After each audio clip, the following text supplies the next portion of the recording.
Good day. Welcome to King Almost Everything. My Tinkerboard died. My little Asus Tinkerboard. This is my favorite SBC, and I use it for all kinds of neat projects and stuff like that. And I actually really like it. It's got really well performing. It stopped working.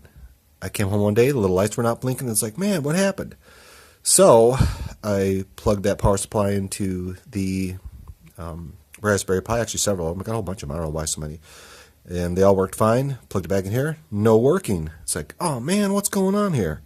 So it's like, well, it must be dead. But luckily, I've got more power supplies. So I bought different brands over the last year or two, just to try different ones because I like the power supplies with the little button on it, so I can power it off and on. And I have this one. It's a North PADA, North PADA, and this one is actually a 3 amp. So this is a nice 5-volt 3 amp power supply.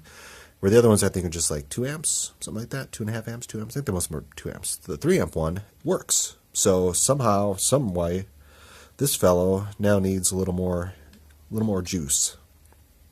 But at least it's not dead. I thought it was dead. It's like, man, I don't want to buy another one of these. You know, this was a little pricey. I think it was $80 when I bought it, and I really like it. I mean, for what it does and the performance on it. I mean, it doesn't have all the support of some of the Raspberry Pi stuff, but the stuff that's out there is really nice, and it's getting more and more like the RetroPie support. So, but the North PADA saved the day. So luckily, I had some more power supplies that were a little more amps.